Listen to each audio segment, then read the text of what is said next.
No ar, Faixa Livre, rádio jornalismo de verdade, a informação de primeira qualidade, a interpretação e os comentários das notícias, entrevistas, o contraditório.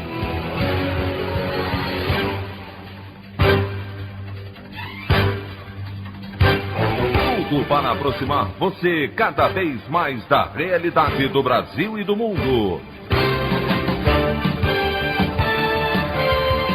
Apresentação: Anderson Gomes. Inquérito das fake news no Supremo Tribunal Federal indica financiamento estrangeiro de atos antidemocráticos. Presidente Jair Bolsonaro defende posição estatista na troca do presidente da Petrobras para apoiadores e questiona se petróleo é nosso ou de pequeno grupo no Brasil. Ações da estatal derretem na Bolsa de Valores e mercado entra em polvorosa com tentativa de intervenção na política de preços da empresa. Essas e outras notícias da edição desta terça-feira, 23 de fevereiro do ano de 2021, do programa Faixa Livre.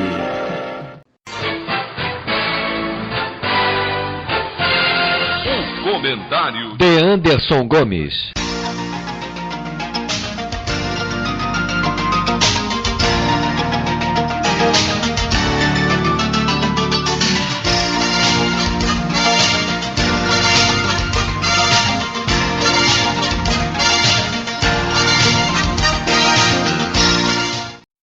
Bom dia, ouvintes.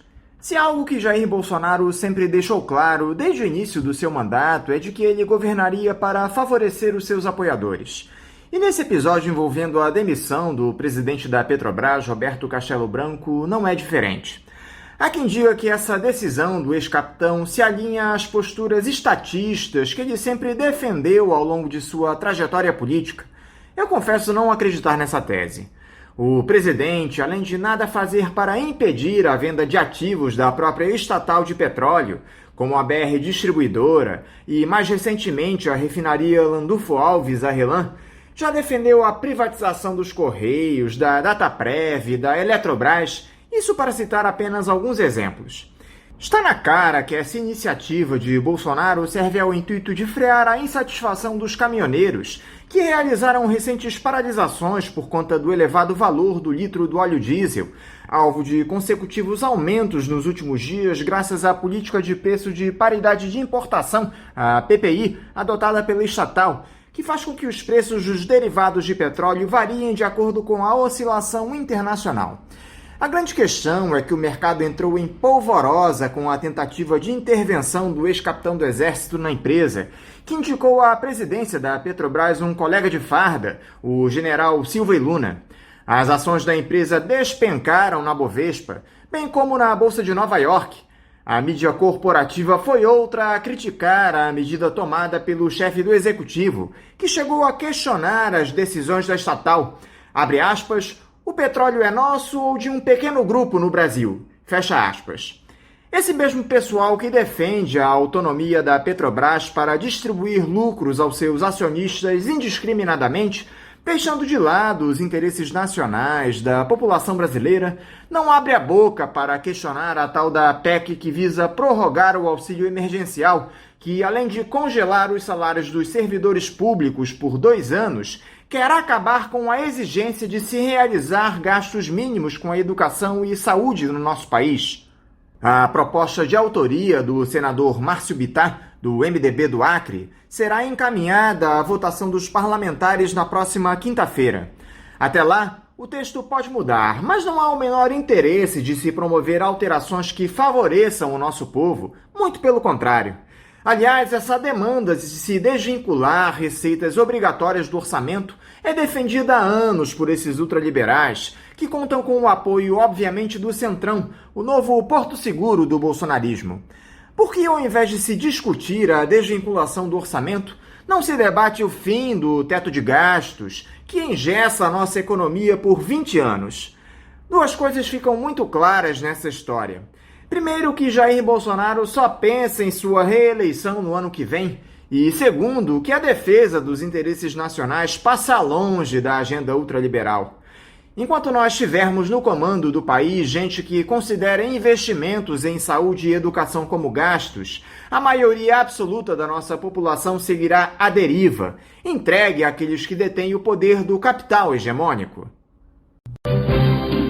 A opinião do Faixa Livre. Bandeirantes, 1360. Estamos apresentando Faixa Livre. Voltamos a apresentar Faixa Livre. Estamos de volta, ouvintes, com o início da edição de hoje do programa Faixa Livre, que tem na sua produção a jornalista Celeste Sintra, auxiliada pela também jornalista Natália Moraes, tendo no comando do áudio o Francisco. Meu bom dia a todos. E meu bom dia também a você, que pode aqui participar nos enviando mensagens eletrônicas para o endereço ouvinte@programafaixalivre.com.br ou ainda registrando suas participações diretamente nas nossas redes sociais. No Facebook, nossa página é o Programa Faixa Livre. No Twitter e no Instagram, para deixar o seu recado, basta seguir os perfis @PGMFaixaLivre. Lembrando que as participações por telefone estão inviabilizadas, pois durante o período da pandemia do novo coronavírus, nosso programa está sendo gravado no dia anterior à sua veiculação. Pedimos desculpas aos nossos ouvintes que costumam interagir conosco desta forma, mas foi a maneira encontrada pela equipe do Faixa Livre para mantê-los informados sobre o que acontece no país e no mundo com essa nossa visão crítica e, ao mesmo tempo, preservando a saúde dos profissionais que levam o programa ao ar. O Faixa Livre pode ser acompanhado também pelo nosso aplicativo para celulares com sistema operacional Android. O nome do aplicativo é Programa Faixa Livre. Os ouvintes também têm acesso à transmissão pelo nosso site, o www.programafaixalivre.com.br, ou pela página da Associação de Engenheiros da Petrobras, a AEPET, uma das nossas entidades patrocinadoras, no www.aepet.org.br. Para quem perdeu alguma das edições ou quer ouvir novamente o Faixa Livre, os áudios das entrevistas e editoriais estão disponíveis no nosso podcast, nos aplicativos Spotify, Deezer e Castbox. E dando início às nossas entrevistas, eu cumprimento o professor de História Contemporânea da Universidade Federal Fluminense, a UF, Daniel Arão Reis. Daniel Arão Reis, bom dia! Bom dia, agradeço mais uma vez o convite, é sempre um prazer e uma honra estar aqui participando dos debates do Faixa Livre, importante meio de comunicação e de estímulo ao debate no Brasil e no Rio de Janeiro. Muito obrigado. Daniel, muito obrigado por você mais uma vez dialogar conosco aqui no Faixa Livre. Daniel, esse episódio envolvendo a prisão do deputado federal Daniel Silveira tomou conta do debate político no país, como não poderia deixar de ser, se sobrepondo inclusive ao combate à pandemia. Você achou justa essa prisão do parlamentar, Daniel, que acabou sendo referendada pela Câmara na última sexta-feira? Já estava demorando demais para esse sujeito ser preso? O episódio do Daniel Silveira suscita uma série de reflexões. A primeira delas é que, evidentemente, esse homem merecia ser detido. Aliás, líderes dessa extrema-direita, a começar pelo próprio Bolsonaro, se notabilizaram, vêm se notabilizando ao longo dos anos por esse tipo de violência, frente à qual reage-se, de modo geral, sobretudo as forças conservadoras, de modo passivo, né? É preciso superar esse tipo de comportamento passivo. O Bolsonaro, ao longo de toda a sua carreira política, ele disse coisas iguais ou piores que esse Daniel da Silveira. E uma atitude passiva em relação a isso pode ter encorajado essa gente a fazer o que tem feito. Então, palmas para o Supremo Tribunal Federal, que apesar de todos os seus problemas, todas as suas deficiências, reagiu à altura nesse momento. Por outro lado, lamento que a Lei de Segurança Nacional do tempo da ditadura tenha sido invocada. esse homem podia ser enquadrado em artigos dos nossos códigos, mas é sempre constrangedor ter que recorrer a uma lei da ditadura. A lei da segurança nacional, a rigor, tinha que ter sido revogada no regime democrático. A lei de segurança nacional é uma lei surgida em 1935 e sempre foi uma arma para as forças conservadoras reacionárias enquadrar, reprimir, prender representantes das forças democráticas. Então, isso eu lamentei, né? O recurso à Lei de Segurança Nacional. Finalmente, queria terminar com uma outra reflexão que o episódio do Daniel Silveira suscita, que é o fato de que não percamos de vista que essa violência verbal, que pode se desdobrar em violência física, ela é representativa de uma cultura política existente no Brasil, uma cultura política de extrema-direita, uma cultura política reacionária, e é preciso aprofundar a reflexão sobre essa cultura para identificar suas raízes, sua dinâmica, discuti-la publicamente e enfraquecê-la publicamente. Então, acho que durante muitos anos houve uma atitude de subestimação da força dessa cultura política, de subestimação em relação aos legados da ditadura, e é preciso dar cobro, superar esse tipo de atitude, porque ela não contribui para o fortalecimento da democracia.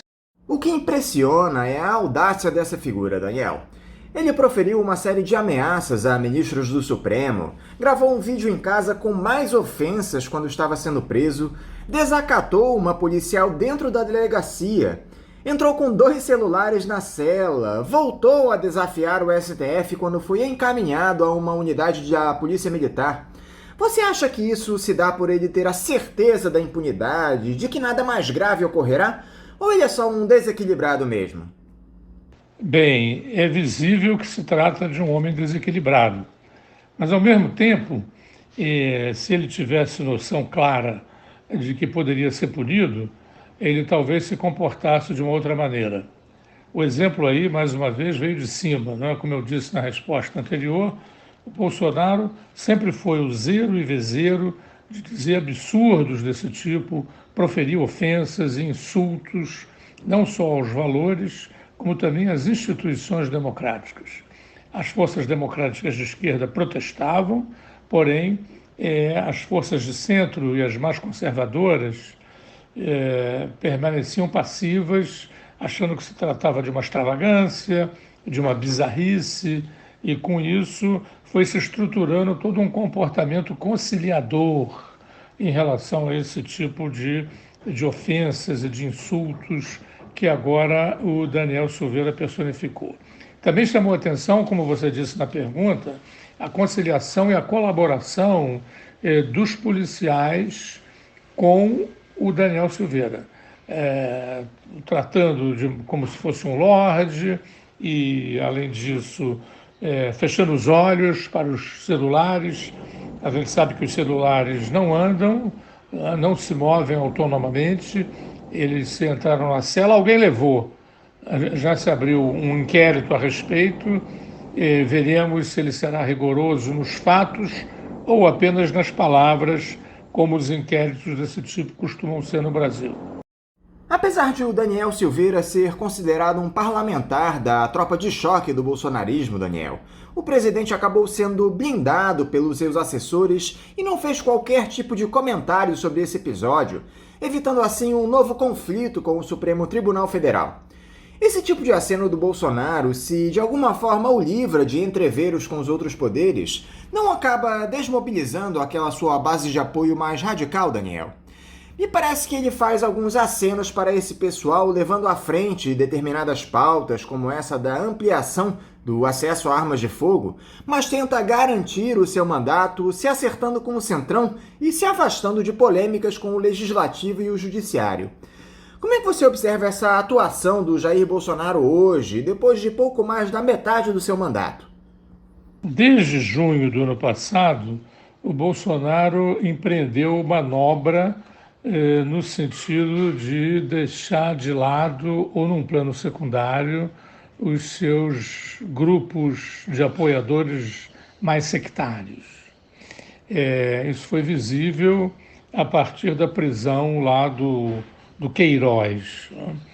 E, a rigor, se a gente analisa com vagar e com atenção o bolsonarismo, desde a campanha eleitoral, ele foi capaz de estruturar uma frente política muito heterogênea, integrando muito para além dos seus grupos mais sectários, setores da sociedade, né, que muitas vezes criticam, têm reservas em relação a esses grupos sectários, mas resolveram apoiar o Bolsonaro por um conjunto de questões que a gente aqui já analisou bastante, né, entre as quais se destacou um antipetismo bastante cultivado pela grande mídia e que fez com que muitos setores imaginassem o PT como se fosse o próprio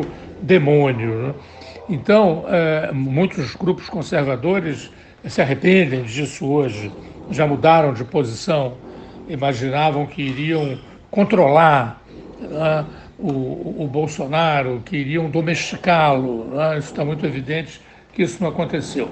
Mas dando sequência ao meu raciocínio, de que o Bolsonaro representou uma frente muito heterogênea, né, isso se manifesta na composição do seu ministério e se manifesta, inclusive, do ponto de vista das sucessivas mudanças que têm marcado a trajetória do governo Bolsonaro. E aí entra um outro aspecto, né, além da heterogeneidade da frente que levou o Bolsonaro ao governo, a questão da improvisação. Foi uma surpresa para muita gente, para as esquerdas democráticas, mas eu diria para os próprios bolsonaristas, a eleição dele. Então, a marca da improvisação e da heterogeneidade são dois elementos que vêm conformando o bolsonarismo.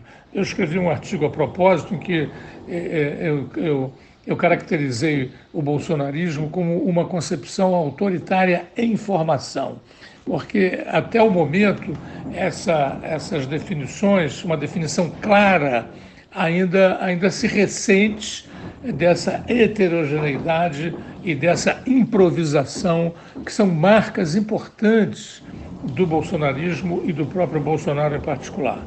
Então, eu penso que nesse episódio do Daniel Silveira, ele mais uma vez põe num plano secundário os seus apoiadores mais sectários, sempre dialogando com eles, não é? É evidente que numa eventual próxima campanha eleitoral ele vem tentando já consolar, entre aspas, os seus grupos de apoiadores mais sectários, com a versão de que ele está fazendo tudo para governar, mas não consegue, de que ele está emparedado por forças conservadoras com as quais ele precisa conciliar e conversar para não ser deposto.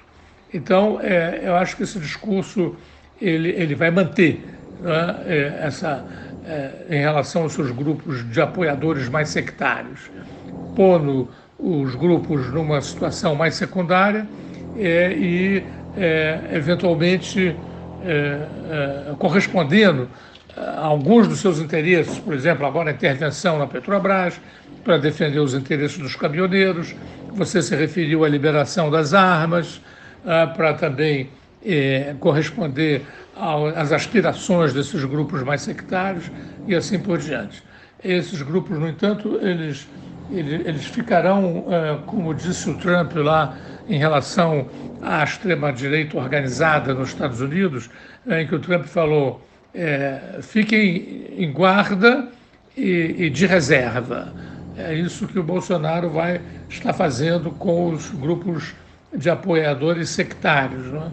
Mantê-los na reserva para eventuais conflitos que, evidentemente, surgirão caso ele seja derrotado nas eleições de 2022. E a declaração polêmica do general Vilas Boas, Daniel, citando um entendimento entre os oficiais do Exército para a publicação daquele tweet em 2018, pressionando o Supremo no julgamento daquele habeas corpus do ex-presidente Lula. Qual foi a intenção dele em trazer à tona novamente esse tema, Daniel? Seria constranger a Suprema Corte e uma tentativa de demonstração de força dos militares, de que eles têm o controle do cenário político do país? Fica difícil, evidentemente, decifrar as intenções do general ao publicar o seu relato autobiográfico. O que fica muito claro é a sua arrogância, a sua presunção, né? Os militares brasileiros, eles têm há muitas décadas essa presunção de serem os guardiões da moral e dos bons costumes no Brasil, da retidão, da honestidade, do patriotismo. Eles são muito presunçosos, eles não se consideram funcionários públicos uniformizados, que é o que eles são, e querem ser considerados e se consideram tutores, anjos, tutelares da nação. Então, essa arrogância básica permeia o comportamento e a cultura política dos oficiais das Forças Armadas e exprimiu-se agora nessa entrevista autobiográfica, como já tinha ganho os holofotes no famoso Twitter feito há 3 anos atrás, em que ele efetivamente intimidou, na época, essa era a sua intenção, intimidou o Supremo Tribunal Federal e, embora, na época, o decano, o Celso Mello, na época o decano do Supremo tenha reagido, faltou, evidentemente, uma reação do conjunto do Supremo Tribunal Federal. Todos os ministros deveriam ter reagido em uníssono, denunciando o caráter intimidatório do Twitter do general. Não o fizeram. Mostraram as suas fraquezas, que são evidentes. A gente estava aqui, agora há pouco, parabenizando o Supremo Tribunal Federal por ter empreendido o enquadramento, né, do Daniel da Silveira. Porém, naquela época isso não aconteceu e não tem acontecido em outros momentos, né? A gestão, por exemplo, do Dias Toffoli, né, que foi inclusive o homem de confiança do governo Lula, né, foi lamentável, né? Foi uma gestão marcada pela conciliação, por uma atitude de agachamento permanente, né, diante dos arreganhos, né, dos militares. Eu acho que essa atitude, aliás, marcou todo o nosso período democrático de 30 anos, né, que vai de 1988 a 2008, em que as lideranças civis progressistas, né, estou me referindo aí ao FHC, ao Lula e à Dilma, né, tiveram uma atitude conciliatória com as Forças Armadas, né, no pior sentido que a palavra pode ter, porque deviam ter avançado, né, para deter essa capacidade que as doutrinas mais reacionárias, mais anacrônicas, têm permeado a formação política, cultural e ideológica dos nossos oficiais, dos oficiais das nossas Forças Armadas. São referências absolutamente conservadoras, radicalmente conservadoras. Não tem diálogo com a sociedade democrática brasileira. Então, eu penso que faltou a essas lideranças ter investido mais nesse sentido, né? Impedido que continuassem, como continuaram, a se reproduzir nas escolas de formação dos cadetes, nas escolas de formação de oficiais, esses preconceitos, essas referências reacionárias. Isso podia ter sido impedido, lamentável que não foi. Por outro lado, também era necessário que, nesses anos todos, houvesse uma política de imersão das Forças Armadas na sociedade brasileira. Quanto mais um oficial entra em contato com a sociedade civil, mais abre a cabeça, abre os horizontes. O próprio general Vilas Boas disse num trecho lá da sua autobiografia, da sua entrevista autobiográfica, né? Ele disse em certo momento que é notório que quando se encontram 4 militares e 4 civis, enquanto que os militares têm um pensamento único, os 4 civis têm 4 opiniões diferentes. Está errado essa coisa dos militares terem opinião única. Mas o fato é que esse convívio, né, é sempre uma abertura, um esclarecimento. Né? E as lideranças progressistas, democráticas, em vez de promover intensamente a imersão dos oficiais com a sociedade, chamaram as Forças Armadas para intervir como tropa de ocupação, como tropa repressiva, para defender a Copa do Mundo, para tomar o alemão, para tomar a maré, né? Quer dizer, chamaram os militares para atividades em que eles se separam da sociedade. Ao invés de imersão, eles se separam da sociedade e se separam apresentando a sua face mais lamentável, que é essa face repressiva. Né? E ganharam prestígio com isso, porque as populações estavam aflitas com o problema da segurança e viram nas Forças Armadas uma força que vinha salvá-las, né? Da aflição, da insegurança. Então, acho que é preciso uma reflexão crítica sobre como as forças progressistas, né, ao longo desses 30 anos, se relacionaram com as Forças Armadas. Se relacionaram de uma maneira titubeante, de uma maneira rasa, de uma maneira conciliatória. E nós estamos colhendo os frutos disso atualmente. Essa sucessão de episódios de maneira acelerada, Daniel, se dá em uma estratégia diversionista produzida pela gestão Bolsonaro?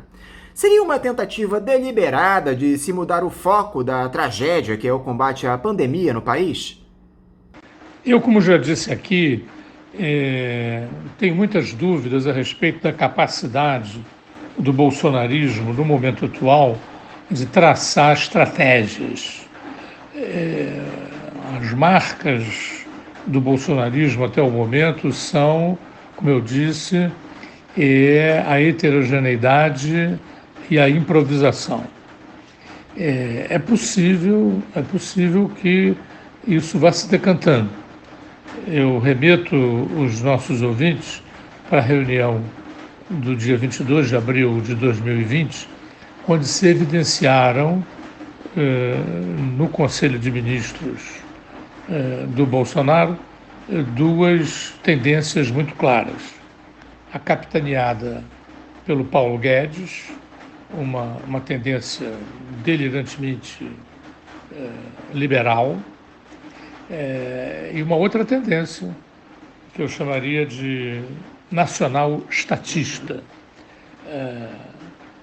com um viés de direita, porque o nacional-estatismo pode vir com um viés de direita, mas pode vir também com um viés de esquerda.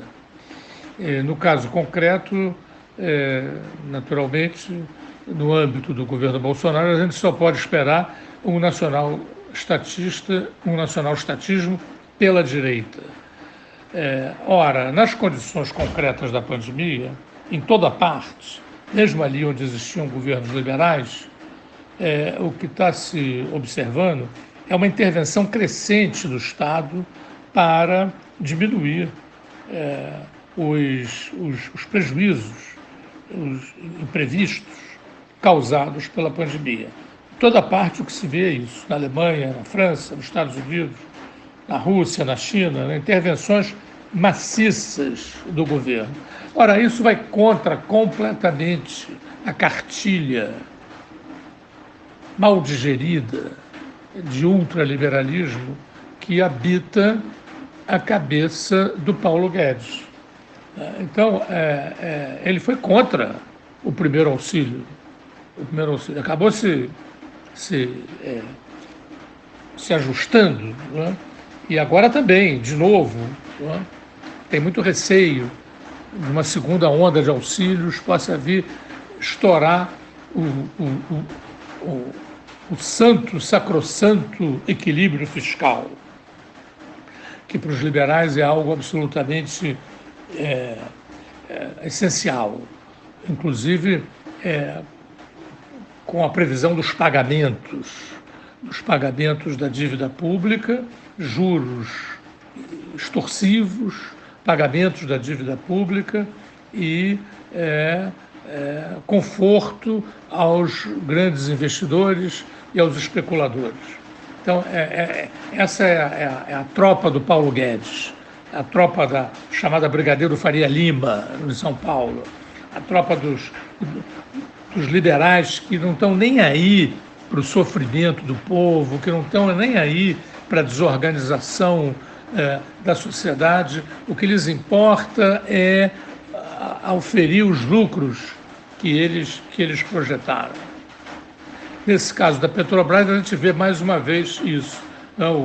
O tal presidente da Petrobras, um liberal convicto, ele reajusta os preços da gasolina em função do mercado internacional. Ora, no Brasil, em função do Brasil ser um país autossuficiente em produção de petróleo, o Brasil pode vender gasolina barato para o seu povo, mas isso não vai satisfazer os acionistas da Petrobras. Os acionistas da Petrobras querem ganhar dinheiro. Então, o Castelo Branco, que é o presidente lá da Petrobras, ele eleva de maneira brutal o preço do óleo diesel, da gasolina, etc., para se colocar em diapasão ao mercado internacional, que se dane o povo brasileiro. Então, aí, como afetou uma base social importante do Bolsonaro, os caminhoneiros, temos aí a intervenção na Petrobras, como tinha havido antes já uma intervenção branca no Banco do Brasil. Quer dizer, aí nós estamos vendo aí a possibilidade de o Guedes ser finalmente escanteado. Ele na prática já está escanteado, né? Mas ele ser escanteado mesmo, sair do Ministério. E desse ponto de vista poderia se consolidar a hegemonia de uma corrente nacional estatista de direita no governo Bolsonaro, o que honraria, inclusive, o que corresponderia, inclusive, ao passado do Bolsonaro. O Bolsonaro sempre defendeu, sempre foi um deputado muito medíocre, né, mas que defendia lá as referências corporativistas das Forças Armadas e também o legado nacional estatista pela direita, que é o legado da ditadura. A ditadura, depois de um princípio comprometido com o liberalismo, o governo Castelo Branco, orientou-se, sobretudo nos governos Médici e Geisel, por um nacional-estatismo de direita claro. Então, é possível que, no contexto dessa pandemia, escanteando-se o Guedes, nós tenhamos aí um movimento, né, para o nacional-estatismo de direita, o que pode vir a ser, por outras razões, um grande perigo para as forças democráticas. Fato é, Daniel, que o Brasil se sustenta em uma suposta democracia demarcada pelos interesses do grande capital. Enquanto os lucros daqueles que comandam o país não estiverem em risco, qualquer coisa receberá vista grossa. Essa militarização do governo federal, com ameaças às liberdades individuais, à imprensa, o incentivo à compra de armas, a violência estatal que está colocada há décadas. O Brasil é capaz de fazer a transição dessa democracia mambembe para um quadro em que os direitos da população sejam efetivamente respeitados, onde a busca pela igualdade seria o principal objetivo da classe política, Daniel? Eu acho que você tem razão em criticar as insuficiências e as deficiências do regime democrático brasileiro. Porém, é importante ter em vista de que esse discurso, às vezes, conduz a uma subestimação em termos da necessidade de travar as lutas democráticas. A democracia que nós temos, o seu caráter mambembe, como você disse, deve ser corrigido. as forças de esquerda devem aparecer no cenário político com propostas de democratização da democracia, de renovação da democracia, de aprofundamento da democracia. Sem o que nós estaremos à mercê das forças reacionárias, das forças antidemocráticas. A democracia no Brasil é muito frágil, além de ser muito fraca, além de ser muito deficiente, além de ser muito insuficiente, ela é muito fraca. Ela está à mercê de aventuras de extrema-direita. Então a gente tem que pensar pautas, plataformas que democratizem a democracia, que contribuam para controlar o capital financeiro, para controlar a especulação financeira e para subordinar as forças de extrema-direita. Em todos os episódios, em cada episódio, as forças democráticas têm que aparecer com suas propostas próprias. Por exemplo, agora, no caso da Petrobras, claro que as forças democráticas não vão se situar a favor do Bolsonaro, mas também não podem se situar a favor do liberal sectário que está lá na presidência da Petrobras e quer privatizar a Petrobras. O que as forças democráticas têm que fazer é entrar com uma proposta alternativa, que a Petrobras sirva ao povo brasileiro, mas que seja controlada por ele. Não há mecanismos de controle popular e democrático da Petrobras. Que a Petrobras permaneça estatal, mas atenta, sobretudo, aos interesses da sociedade e do povo brasileiro. E se os acionistas quiserem investir nela, muito bem. Se não quiserem, muito bem. A Petrobras continuará a sua história, né, de grande empresa. O que me preocupa, do ponto de vista democrático, é ver a Petrobras tão descontrolada do ponto de vista democrático e popular.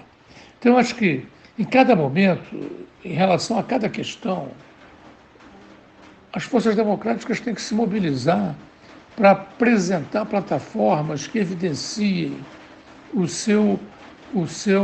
a sua disposição em defender a democracia.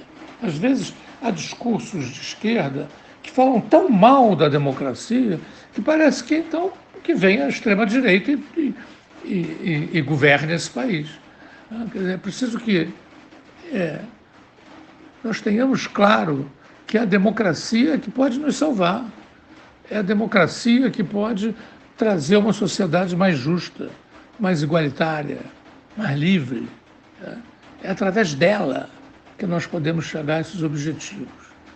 Então, ressalvada a necessidade de sempre criticar as insuficiências e as deficiências da democracia, que sejamos capazes de elaborar pautas e plataformas democráticas a respeito de todas as questões. E, sobretudo, que sejamos capazes de nos preparar para nos defender da onda de choque que vem por aí, né, em caso de uma derrota do Bolsonaro em 2022, e mesmo antes disso, caso se consolide como hegemônica no Estado uma perspectiva nacional estatista pela direita. Eu gostaria de tratar com você também, Daniel, sobre as declarações que o ex-presidente Lula deu na semana passada ao site UOL, onde ele se colocou à disposição para novamente concorrer à presidência e avaliou que o Jair Bolsonaro pode ser reeleito. Nenhuma das duas possibilidades é a ideal para o Brasil, Daniel. Nem o Lula novamente na presidência, tampouco o ex-capitão renovando o mandato. Mas imaginar o Bolsonaro subindo a rampa do Planalto mais uma vez em 1º de janeiro de 2023 já me causa arrepios. Você enxerga uma alternativa no campo da centro-esquerda para evitar essa tragédia, Daniel? O Lula seria a saída para evitar o mal maior? Bem, na situação em que nós nos encontramos, qualquer pessoa é a melhor alternativa em relação ao Bolsonaro. O Lula, evidentemente, tem um capital político consolidado, como mostram todas as pesquisas. Ele, caso seus processos sejam anulados, o que eu acho difícil, acho provável que o Supremo anule um processo, mas ele tem outro, que inviabiliza a sua candidatura. Então, eu penso que aí, nesse caso, surgiria a candidatura do Haddad. Acho muito difícil, considerando as tradições das esquerdas brasileiras, que a gente possa formar uma frente única no primeiro turno já. Eu acho que é inevitável que os diversos partidos lancem seus próprios candidatos.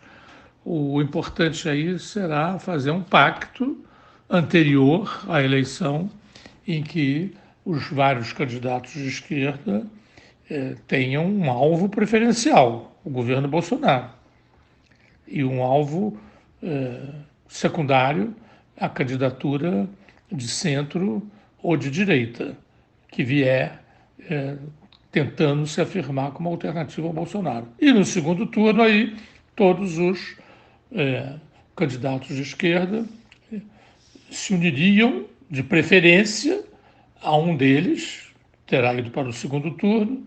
A hipótese Haddad é uma hipótese forte, ou no último caso, até mesmo em torno de um candidato de centro, porque será, evidentemente, indispensável derrotar o Bolsonaro. Qualquer candidato de centro, de direita democrática ou de esquerda, mesmo não correspondendo aos melhores interesses da sociedade e do povo brasileiro, deverá ser sufragado contra o candidato da extrema-direita, no caso, o Bolsonaro. A respeito da entrevista do Lula, eu teria alguns destaques a fazer. Né? Em primeiro lugar, ele aparece no seu discurso com muito mais combatividade, né? Contra o capital financeiro, contra a Rede Globo, contra a instrumentalização da Lava Jato pela Rede Globo. Penso que apareceu aí uma combatividade que faltou muito durante os mandatos que ele teve e também os mandatos que a Dilma teve.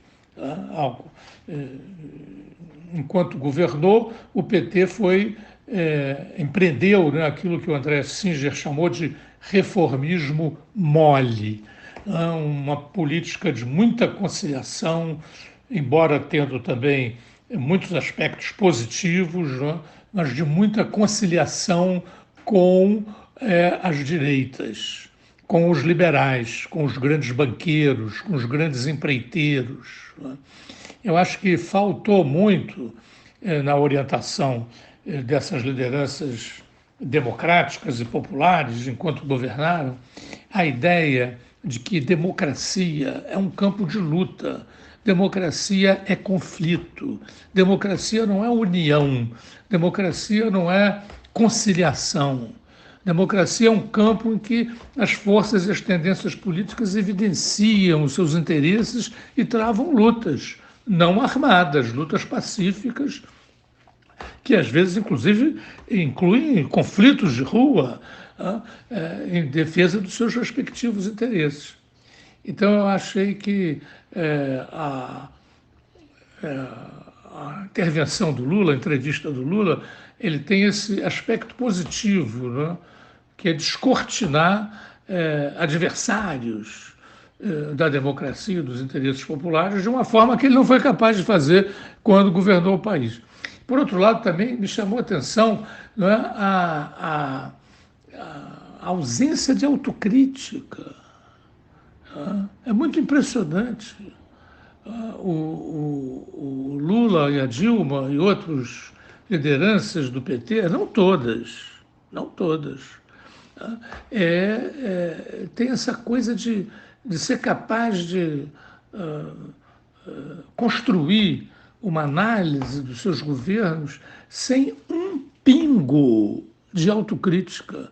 Isso é muito impressionante. Né? Eu acho que, enquanto isso persistir, vai ser lastimável para os avanços democráticos da sociedade brasileira. Nós temos no Brasil uma herança muito grande do reformismo mole, né?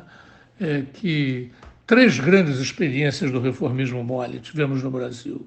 Aqui desembocou no suicídio de Vargas, em 54, a que desembocou na deposição do Jango, em 64, e, finalmente, a que desembocou no impeachment da Dilma, em 2016.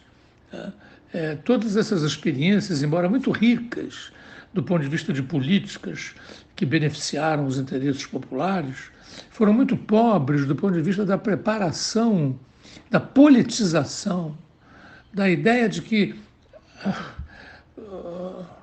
as classes populares não são receptáculos de dádivas estatais, mas devem ser encaradas como gentes cidadãs. O conceito de cidadania, que é inseparável ao conceito de democracia, ficou muito em déficit nesses governos todos, e o resultado é que suas derrotas sempre são acompanhadas de perplexidade, de passividade, de desconforto, de desorientação. Porque todos eles são animados por essa ideia de que a democracia é paz. A democracia não é paz, a democracia é luta, a democracia é conflito. E queira a nossa sorte que as forças democráticas brasileiras sejam capazes de empreender a luta democrática de maneira firme, decidida, de modo que a democracia brasileira possa ser finalmente democratizada. Daniel, muito obrigado mais uma vez por esse diálogo aqui conosco no Faixa Livre. Eu quero te desejar um ótimo dia de trabalho e deixar também o meu abraço. Bem, sou eu que mais uma vez agradeço o convite, esse espaço que o Faixa Livre tem conseguido construir na mídia brasileira, um espaço plural de debates, de propostas.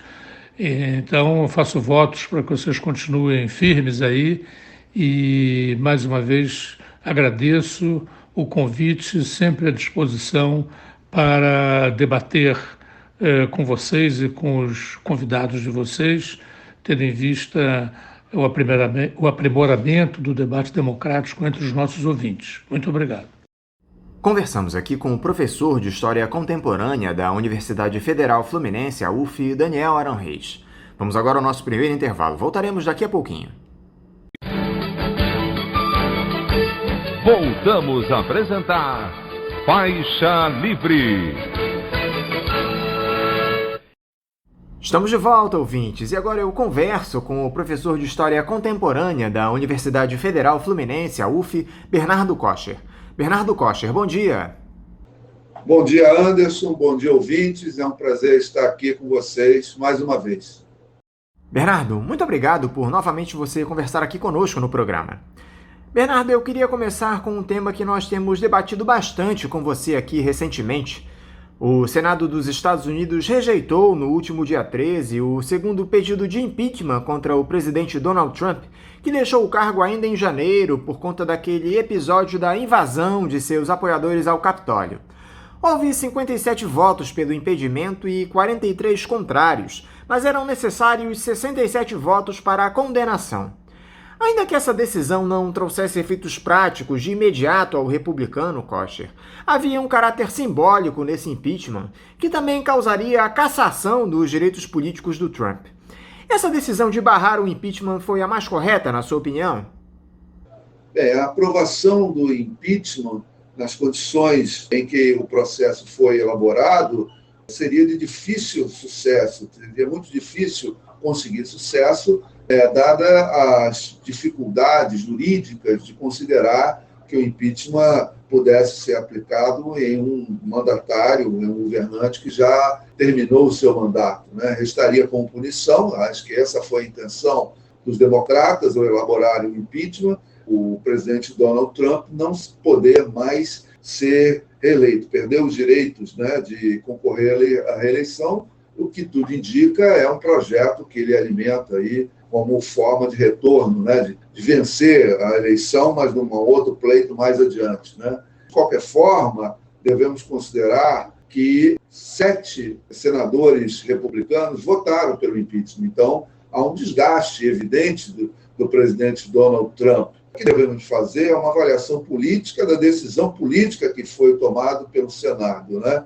O Senado recebeu esse processo da Câmara em caráter muito rápido, criou um impasse para o novo governo, que precisa da pauta do Legislativo livre para aprovar uma série de medidas, e isso poderia atravancar, prejudicar o andamento dos processos legislativos demandados pelo novo presidente democrata Joe Biden. Então, nesse sentido, foi muito pouco prático, o que me parece que os democratas queriam vingança. E acho que conseguiram um pouco, né? Porque a tentativa de golpe com a invasão do Capitólio foi uma tentativa de golpe não muito sofisticada, não muito bem elaborada, mas foi um ato desesperado, foi um ato infantil mesmo por parte dos republicanos e do próprio presidente, foi desmascarado, foi contido. Enfim, se houvesse um sucesso rápido, ou se os democratas quisessem um sucesso efetivo, estariam expondo o seu presidente a um desgaste também junto com o processo de impeachment. E fica aqui um pouco de lição que o conflito que o presidente Trump colocou desde o início do seu mandato, esse foi o auge, o ápice de 4 anos em que ele tentou fingir que fazia uma política fora dos parâmetros, das regras, fora do establishment oficial da política tradicional, e acabou criando um esvaziamento da sua proposta de ação, que talvez seja o início da crise dessa direita ultraliberal, ultraliberal, confundida às vezes com o fascismo, o nazismo. Essa forma de ação política custou muito caro, não é minoritária, perdeu a eleição, mas não perdeu com muitos votos, mas pode ser o início de um processo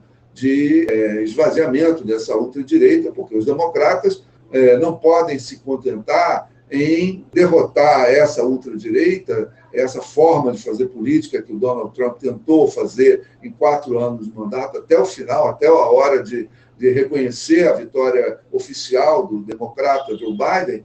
Os democratas, se quisessem realmente ganhar, iam perder muito tempo no parlamento. Então, um pouco o impasse da política que acabou dando ao Trump um respiro, mas não deu a ele uma vitória confortável. Ele perdeu rapidamente na Câmara dos Deputados e conseguiu um certo apoio, né, dentro do Senado. Então, esse impasse ele foi protegido mais pelo establishment, que ele mesmo atacou violentamente durante muitos e muitos anos. E eu chamo a atenção aqui para um fato, né, pelo menos me causa espécie, né?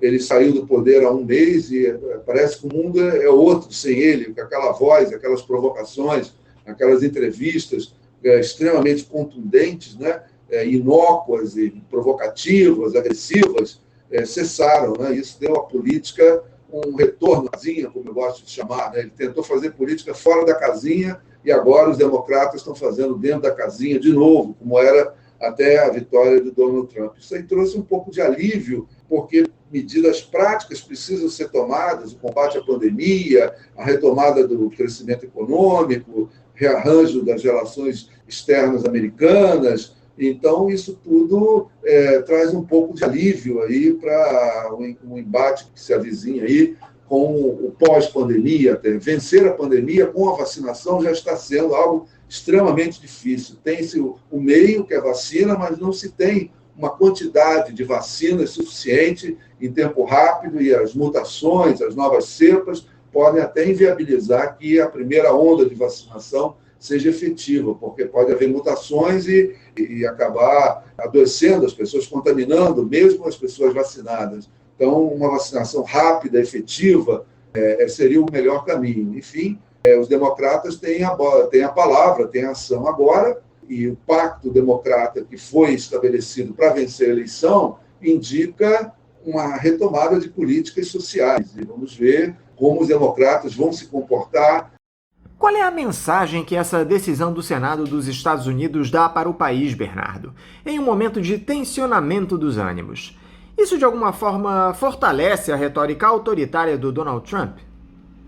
Bem, Anderson, a dinâmica republicanos-democratas, e no caso Donald Trump, democratas, né, que eu acho que é o cerne da sua pergunta, ela depende mais do sucesso ou fracasso do Partido Democrata, porque eu creio que as políticas sociais que criam empregos, vamos tomar aqui o período dos 25 anos gloriosos da economia capitalista, de 48 a 73, não só ela foi um período muito imediato ao pós-Segunda Guerra, então o combate político e até jurídico e até força física contra os nazistas foi muito forte, então eles não cresceram. Mas não cresceram também porque haviam políticas sociais, e não havia atenção dos eleitores para que aquelas coisas que tinham ocorrido nas décadas de 30 e 40 na Europa tivessem condições de se desenvolver.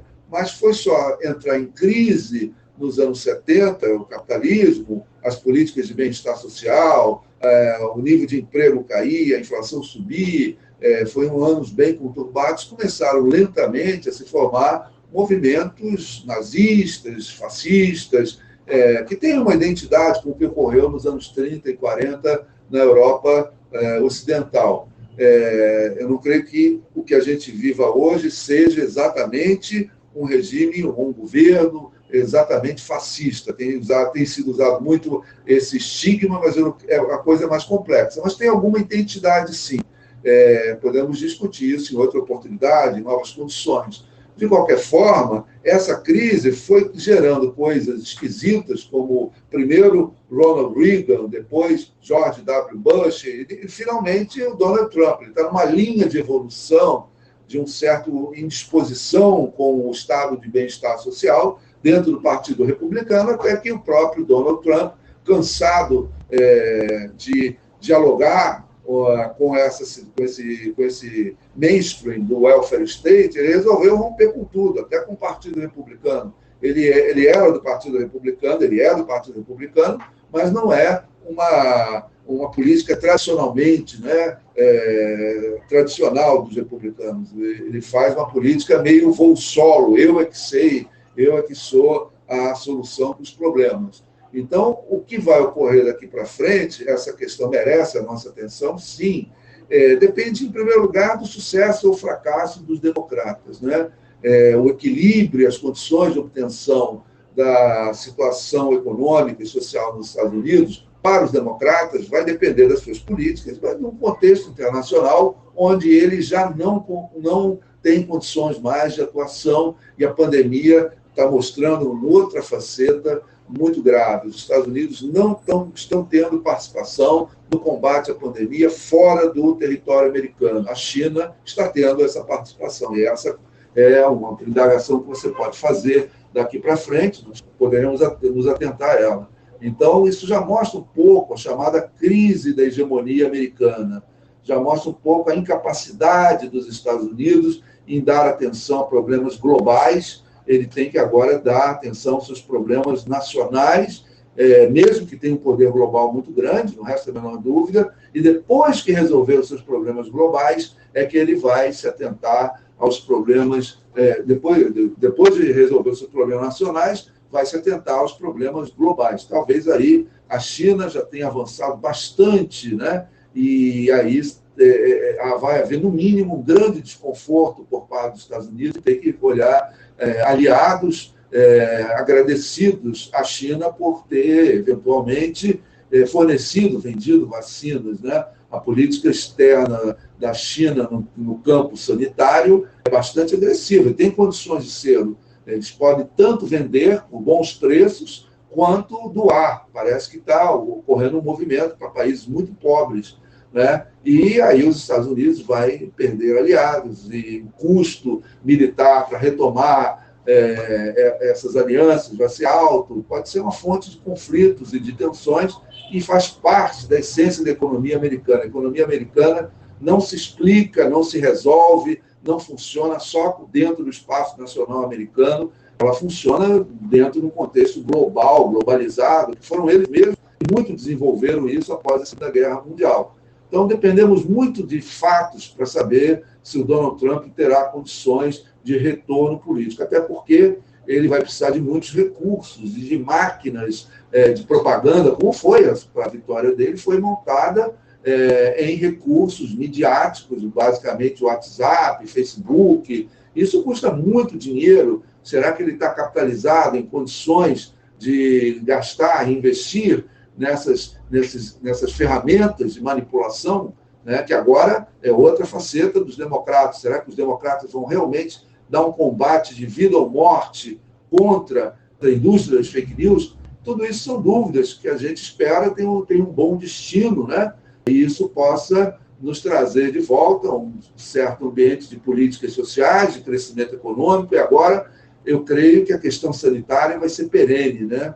Nós vamos passar, talvez, décadas tendo que lidar com essa questão sanitária por conta dessa infecção gravíssima que foi o novo coronavírus.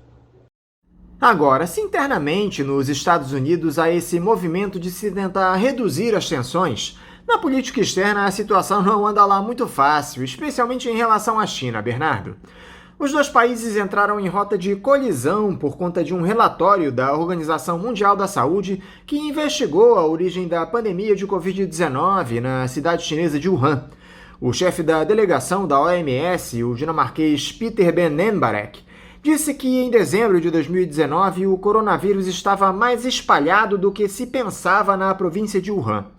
Os Estados Unidos se manifestaram dizendo que Pequim demorou a fazer uma investigação e autorizar a visita de especialistas da OMS, não oferecendo o requisito de transparência exigido pelos estadunidenses. A embaixada da China em Washington, por sua vez, acusou os Estados Unidos de terem, abre aspas, prejudicado gravemente a cooperação internacional, fecha aspas, no terreno sanitário. Como é que você avalia essas acusações de parte a parte, Bernardo? E essa relação entre os países no início da gestão de Joe Biden? Bem, aqui nós temos que transitar no terreno de muitas suposições e algumas evidências. Isso porque o micro-organismo, né, o vírus, que foi chamado de coronavírus, novo coronavírus, é uma coisa incontrolável, né, dada algumas condições da sua reprodução, que são muito afeitas à troca de organismos, sofrer mutações, passar de animais para seres humanos, e isso daí foi que acabou propiciando a intensidade, a grande escala, deu aos seres vivos a oportunidade do vírus encontrar uma feição que é essa que nós estamos enfrentando sob a forma dessa brutal infecção. E isso ocorre tanto na China quanto nos Estados Unidos, tanto na Europa quanto na África, ou seja, o lugar onde ele nasceu, onde ele foi primeiro detectado, foi na província de Wuhan. Não creio que isso seja uma prova definitiva de que foi alguma coisa que ocorreu na China. Nada indica, apenas acusações vindas dos Estados Unidos, muito vagas, de coisas de guerra biológica, de laboratórios que perderam controles. A China retruca, dizendo que havia uma delegação de atletas que veio de uma área onde tinha um laboratório nos Estados Unidos, que na China, eles já entraram na China contaminados. Não me parece que o vírus tenha sofrido alguma mutação intencional dentro de uma guerra biológica, bacteriológica, ou coisa do gênero, porque ninguém denunciou com convicção de que houve, de que haja um traço, isso deixa traços dentro do vírus, de que houve uma manipulação externa à vida biológica natural. Então, há uma guerra em torno dessa questão por parte dos Estados Unidos e da China. Depois da saída do presidente Donald Trump, o tom baixou bastante, mas é provável que volte.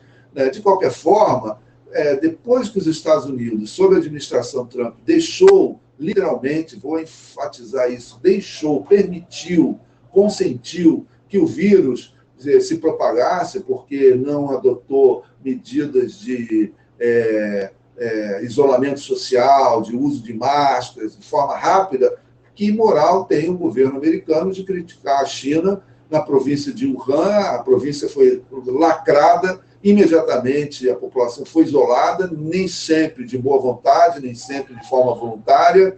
Houve pressão do Estado para que os indivíduos se isolassem, né, e não se expusessem a aglomerações, enfim, todo o protocolo de combate inicial ao coronavírus. E o número de mortos na província de Wuhan, mesmo na China, desde o início da pandemia, é bem menor que nos Estados Unidos. Então, essa situação inicial, dos primórdios da pandemia, caiu eventualmente na situação chinesa. Eu acredito que talvez eles possam até terem sido os responsáveis por iniciar o tratamento de forma antes dos outros, porque o vírus já estava...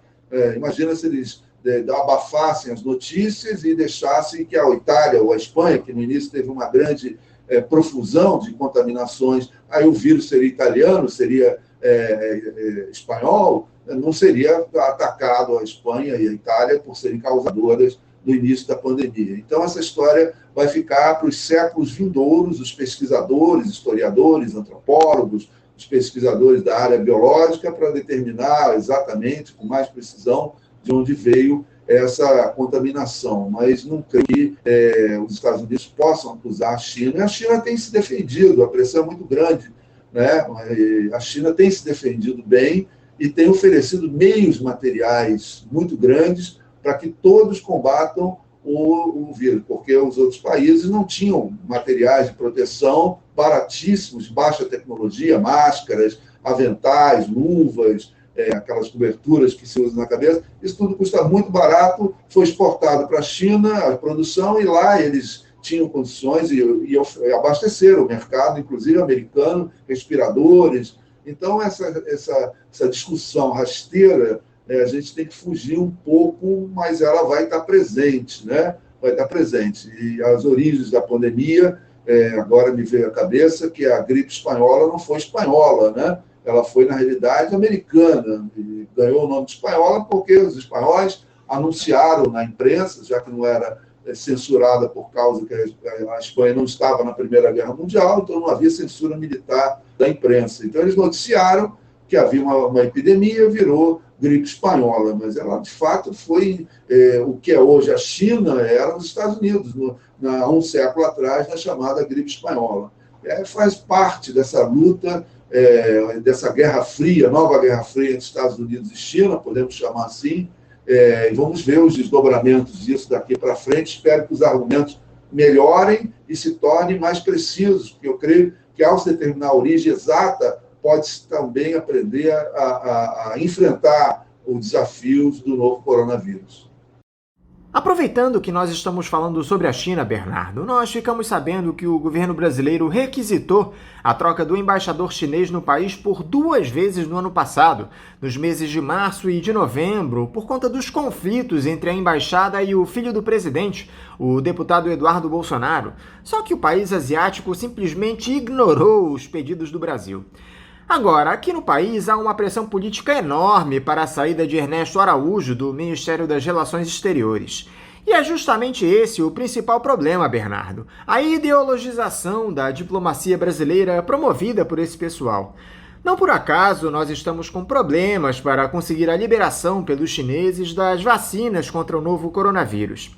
A queda do Ernesto Araújo pode facilitar esse entendimento entre os dois países, Bernardo? Ou a tendência é que um eventual substituto siga a mesma cartilha de radicalidade? Olha, Anderson, eu não acredito que o cargo do embaixador, ministro das Relações Exteriores, Ernesto Araújo, esteja ameaçado, né? Que ele esteja prestes a sair do governo. Eventualmente pode até sair, porque o nosso presidente é bastante ciclotímico, né? Ele faz de um jeito uma hora, depois rapidamente muda de posição, não tem muito compromisso com compromissos, né? Isso realmente é um óbice, é um obstáculo. Como é que uma pessoa que ataca, como atacou a China, a sua cultura, a sua sociedade, endossou uma série de clichês de racismo, né, contra o povo chinês, o seu governo, vai negociar de igual para igual, dentro das condições da diplomacia e da relação soberana entre os Estados. Como é que ele vai negociar? Quem é que vai levá-lo a sério? Quem é que vai querer atendê-lo?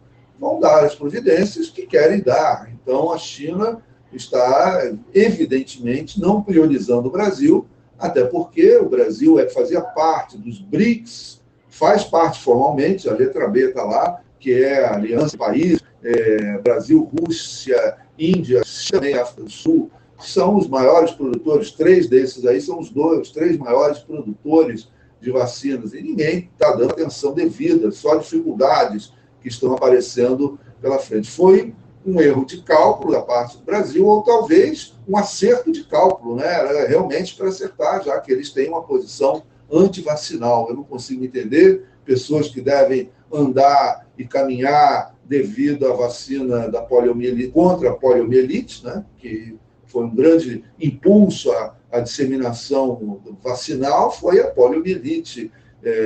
Então, eu não entendo como pessoas que tomam vacinas, pagam vacinas para os filhos tomar, se colocam de uma forma tão precária, tão política, tão ideológica contra a vacina da China e da Rússia também, né? Isso daí vai nos custar, já está nos custando muito caro. As dificuldades da vacina vai justamente incidir, as dificuldades da vacinação do povo brasileiro vai justamente incidir sobre aquilo que o governo dizia que era preocupado no início da vacinação, quando ele dizia não podemos parar, que a nossa economia vai ser prejudicada pela parada. E justamente é o que está acontecendo. A paralisação, a gente vê muitas coisas na televisão, de aglomeração, de festa, mas eu acho que há uma paralisação que está sendo imposta pela realidade. As pessoas não estão indo trabalhar na rua, evitando a rua, porque a expansão da pandemia está afetando já diretamente relações pessoais próximas. Então, todo mundo está sentindo muito na carne, sentindo muito na sua vivência pessoal a existência do vírus e a epidemia e a pandemia. Então, nós estamos presos a uma orientação política, ideológica torpe, que não valoriza a ciência, nega conceitos básicos, né? Enfim, a discussão do que ocorre na realidade brasileira faz-se muito necessário, precisa-se de muita avaliação de alta qualidade, de boa percepção dos fatos, porque nós estamos imersos num cenário de loucura, né? De loucura que vem basicamente do governo. Veja, o Congresso, mesmo a direita que tomou conta, ainda há bolsões de racionalidade, mesmo dentro dos padrões corrompidos da chamada velha política.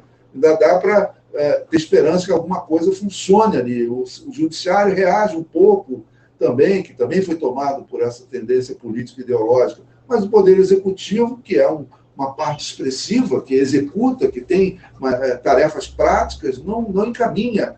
Então, nós estamos presos. Então, eu não vejo no curto espaço, ainda mais a pandemia prejudica a pressão social, não só pelas redes, e as redes estão dominadas por essas pessoas que se organizam, que recebem recursos para se manifestar. Então, nós temos um belo problema, grave pela frente, desagradável, enfim, muitas pessoas estão investindo nas eleições de 22 para que essa situação seja mudada. É muito longe, todos sabemos, é 1 ano e 8 meses daqui para frente, 20 meses, com uma média de mortes diárias de 1.000 mortos pela doença, só pela doença, fora os problemas de saúde, que pessoas que não conseguem se operar, não conseguem se tratar por outras doenças. Então, temos um problema muito grave, né? E se livrar disso vai nos custar muito. Mas temos que ter esperança, né? Que a racionalidade volte, a racionalidade do cálculo político, da negociação, possa voltar para atenuar os efeitos da pandemia sobre as nossas vidas. Já na Espanha, Bernardo, os separatistas da Catalunha é que ganharam força nas últimas eleições que aconteceram no dia 14. Eles ampliaram a sua presença no parlamento regional, elegendo 74 representantes. Desta forma, eles poderão formar um governo caso consigam uma coalizão. O Partido Socialista do primeiro-ministro Pedro Sánchez foi o mais votado. Você acha que dessa vez os separatistas conseguirão levar os seus planos à frente, Bernardo? Como você observa esse quadro político na Espanha?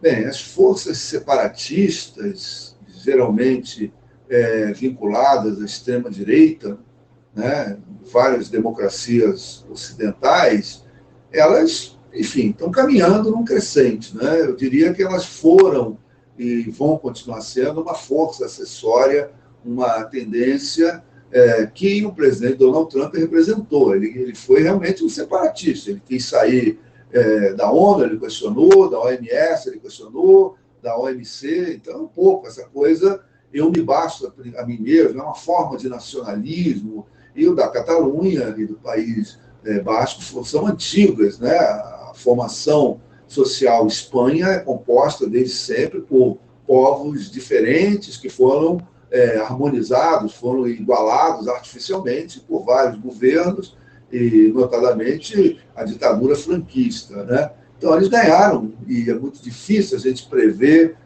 como é que o eleitor caiu nessa cantinela, o desgaste dos partidos socialistas, de esquerda, da política tradicional, isso tudo faz eco, não resta a menor dúvida. Quanto a conseguir um movimento mais amplo, um movimento de realmente agora vai ter uma separação, acho muito difícil nesse momento de pandemia, onde os recursos têm que ser muito bem contabilizados, muito bem gastos para fins de enfrentar a emergência sanitária. E eu creio que mais cedo ou mais tarde o maior combate ao nacionalismo, ao extremismo de extrema-direita, é, de fato, o sucesso de políticas sociais, né? Onde os partidos tradicionais apresentam programas de crescimento, de direitos, de renda, salário, enfim, uma série de situações, enfim, eles têm se recusado a fazer isso em 40 anos. Então, vivemos um momento decisivo da história política e social, da qual a pandemia catalisou profundamente as tendências que existiam, né? Agora, talvez seja uma hora não de ocorrer essa separação, mas de ficar claro se ela vai ocorrer no médio e longo prazo, porque como é que vai sair dessa crise toda? Agora é a crise sanitária, depois a crise econômica. Até o presente momento, com um ano de vigência da pandemia, a política não avançou para estrepulias, para mudanças drásticas de regime, e a derrota de Donald Trump, que era um elemento dessa estrepulia, dessa tentativa de pular fora do sistema oficial, coisa e tal, foi derrotada. Ela foi derrotada primeiro eleitoralmente e depois foi derrotada politicamente e até moralmente. Então, temos que observar com muita parcimônia, muita calma, nesse contexto complexo que a gente vive, se esses políticos de direita vão conseguir implantar. Na Espanha, a secessão basca e da Catalunha, na França, a saída da União Europeia, na Inglaterra já conseguiram, enfim, essa tendência de direita, ela é nacionalista, ela é separatista, ela é individual, e vai colocar, se for vitoriosa em todo lugar, o mundo numa forma de competição de estados nacionais por recursos muito grande, né? Isso daí talvez não haja meios de frear um conflito armado, porque foi assim na Primeira Guerra e Segunda Guerra Mundial. Essas duas guerras marcaram muito a nossa sociedade, e é o que nós temos como referencial. Competição demais levou à guerra, porque dois regimes diferentes, no caso da Primeira Guerra Mundial, Alemanha contra Inglaterra e França, e na Segunda Guerra Mundial, também a Alemanha contra Inglaterra e França, acabaram levando, era a competição que estava sendo travada pelos três. Levou às duas guerras, a eclosão, de forma diferente. Então, daqui para frente, o resultado das políticas de combate à crise e à Covid, a pandemia, que vão dar se esses políticos de direita vão ter sucesso no médio prazo. Para finalizar, Bernardo, o governo de Israel vetou na semana passada a entrada das primeiras vacinas contra a Covid-19 na área bloqueada da faixa de Gaza, de acordo com denúncia da Autoridade Nacional Palestina. A ministra da Saúde, Maya Alkaila, chamou a medida de arbitrária e contrária a todas as regras e leis de acordos internacionais. É um crime esse bloqueio que o Benjamin Netanyahu estabelece à Palestina. Há uma solução possível para esse imbróglio, Bernardo? Essa situação que você apontou, Anderson, é uma nova faceta dessa crise que nós estamos analisando aqui, muitos colegas têm se debruçado, é o tema da nossa geração, a questão da pandemia, né? Aqui você aponta o uso político das vacinas, né? Agora não é a questão de não vacinar, agora é a questão de proibir a vacinação, inviabilizar a vacinação com esse ou aquele argumento, porque ali na faixa de Gaza, quem domina é o Hamas e coisas do gênero. É a tradicional conflito Israel contra os palestinos, né? Não é dos palestinos contra Israel, porque eles não conseguem atingir o âmago da questão do poderio israelense, de Israel contra os palestinos. Então, não é bionívoca a relação, é unívoca, é um massacre, é um pouco da limpeza étnica e é um pouco desse signo que essa pandemia introduz. A maioria da população mundial não vai ter acesso à vacina no curto ou mesmo no médio espaço de tempo, a não ser que haja políticas decididas dos grandes produtores, que serão certamente os chineses, os russos e talvez os cubanos, a oferecer uma vacina, um produto imunizante, a vacina, para povos que não têm condições de comprar, não têm condições efetivas de manter em estoque grandes quantidades para imunizar suas populações. Então, a guerra das vacinas, me permita lançar esse termo, sem muito prazer e sem muita convicção, sem saber o que vai acontecer no futuro, vai ser uma das características, sim, dos conflitos sociais.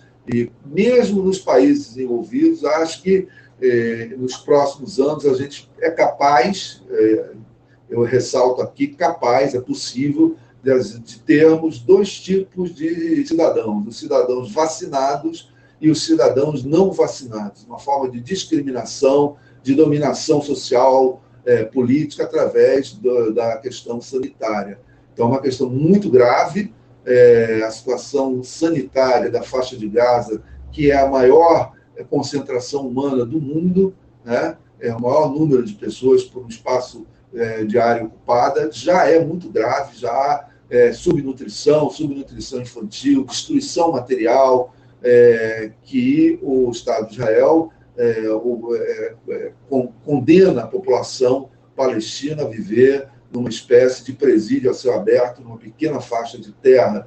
Então, essa situação, que já é antiga, ganha essa cor, que nada mais é do que reflexo, como eu falei, de uma situação mais global de discriminação contra a disseminação geral da vacina. Então, nós estamos aí também um grande desafio, que não se resume à situação palestina. Eu acho que até no nosso país é capaz de a gente ter essa situação de populações vacinadas e de populações não vacinadas, mesmo depois de entrar muita vacina, porque eu creio que não vai ter vacina suficiente nesse ano de 21, de 22. Logo vão voltar as atividades dos vacinados, e os não vacinados ou vão entrar na atividade econômica sem o imunizante, ou vão continuar em isolamento, tentando se preservar e se prejudicando economicamente. Então, essa situação me preocupou desde o início da pandemia, que eu percebi que era mais uma arma, né?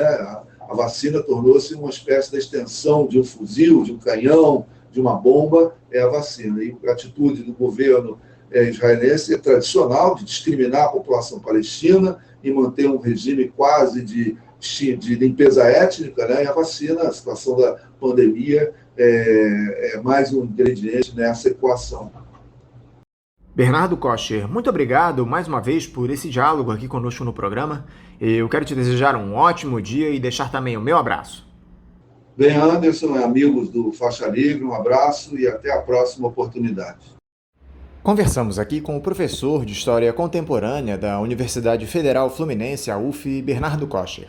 Vamos agora a um novo intervalo. Voltaremos já já. Voltamos a apresentar Faixa Livre. Estamos de volta, ouvintes, e agora nós vamos conversar com o coordenador geral da Federação Única dos Petroleiros, a FUP, David Bacelar. David Bacelar, bom dia.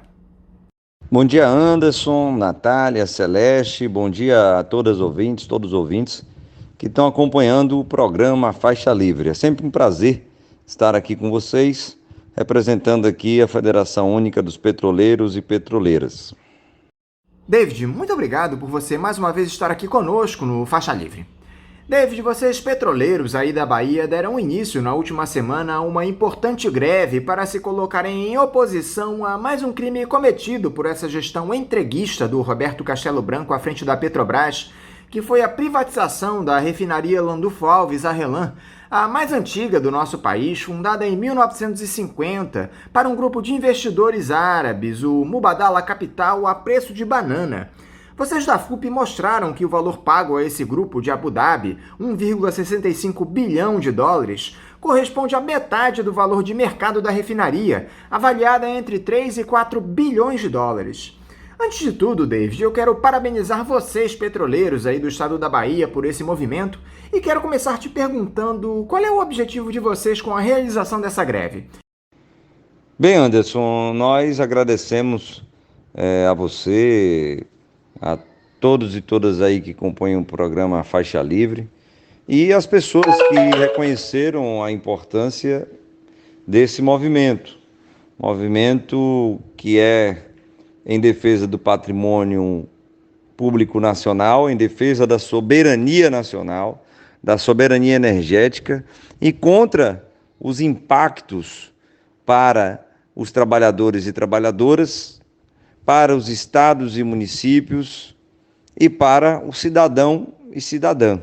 Então, temos como objetivo desse movimento que nós estamos fazendo num processo crescente de mobilização da categoria petroleira e da sociedade brasileira, de denunciar o que está acontecendo no nosso país, dentro do sistema Petrobras, com esse processo de privataria, de privatização, de entrega do nosso patrimônio, principalmente ao capital internacional. E é óbvio, como aqui dissemos, que isso tem uma série de reflexos, de impactos para os trabalhadores e trabalhadoras que poderão perder seus empregos, poderão ter direitos retirados, impactos para os estados e municípios que perdem em arrecadação de impostos, que perdem no processo de geração de emprego e renda que é gerado em outros países, e principalmente para o cidadão e cidadã, que irá, com certeza absoluta, sofrer ainda mais com combustíveis muito mais caros do que já temos e com a possibilidade de desabastecimento, principalmente de gás de cozinha, em algumas regiões. Nós, Anderson, tivemos um processo de início dessa greve no dia 18 e por conta de uma movimentação do RH e da diretoria da Petrobras, nós suspendemos o início dessa greve para um outro momento. Então, essa greve na Bahia ela foi iniciada e suspensa, vislumbrando esse processo de negociação e também as mudanças que estão ocorrendo dentro do sistema Petrobras, bem como a possibilidade de realização de um movimento em âmbito nacional, porque as assembleias para aprovação da greve da categoria petroleira estão acontecendo em todos os estados que temos operação da nossa grandiosa Petrobras. A direção da Petrobras já buscou diálogo com vocês, David, a respeito dessa greve? Já houve uma tentativa de entendimento? Sim, Anderson, justamente por conta do início dessa greve no dia 18, que por sinal ela foi iniciada lá na refinaria Landulfo Alves, com um grande ato que contou com a participação de todos os trabalhadores e trabalhadoras, sejam os concursados, concursadas e também os terceirizados, terceirizadas, além de representações sindicais, grandes lideranças nacionais de todo o país, como, por exemplo, o presidente da CUT, o companheiro Sérgio Nobre, o presidente da CTB, o nosso camarada Adilson Araújo, e presidentes de outras centrais, de outras federações e confederações, de outros sindicatos, lideranças dos movimentos sociais e populares que ali estiveram conosco, ato que marcou a imprensa baiana, tanto na TV como na rádio, no impresso e em todos os jornais e sites. Nós tivemos atos também que foram realizados em todas as bases que estão à venda no Brasil e em outras áreas do sistema Petrobras no país. Então, essa movimentação no dia 18 de fevereiro, que por sinal foi meu aniversário, completando 41 anos de idade, comemorando na luta mais uma vez, porque a outra no ano passado estava ocupando a sede da Petrobras no Rio de Janeiro, com a companheira Cibele, o companheiro Mãozinha, o companheiro Silva e com o nosso companheiro Tadeu Porto. No dia 18, nós tivemos essa repercussão nacional de início desse movimento, com esse aporte e apoio de todo o Brasil, e isso fez a diretoria da Petrobras se movimentar, ao ponto de reabrir a mesa de negociação e chamar o sindicato local, o Sindipeto Bahia, para a retomada das negociações que eles já tinham rompido, que já tinham suspendido.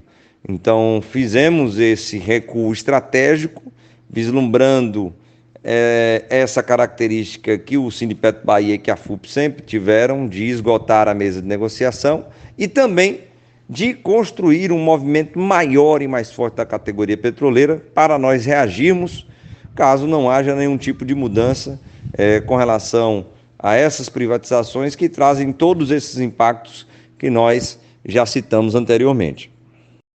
Vocês já debateram a possibilidade de ampliar esse movimento grevista, tornando ele nacional, David?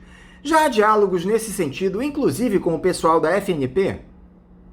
Anderson, há uma construção do fortalecimento desse movimento em todo o Brasil. Como coloquei, assembleias já estão sendo realizadas até o final da semana, na perspectiva de uma greve da categoria ela ser aprovada para nós enfrentarmos a gestão que estava promovendo esse processo de privatização e desmonte da Petrobras e de carestia aqui no Brasil, sangrando o povo brasileiro com os preços dos combustíveis nas alturas, onde nós não temos condições de pagar, com certeza, por lugar de cozinha a R$120, como já ocorre em alguns lugares, ao ponto do povo brasileiro, em alguns lugares, nesses lugares especificamente, já está cozinhando com álcool e fogão a lenha. Então, nós temos essa perspectiva de ampliação, de fortalecimento desse movimento.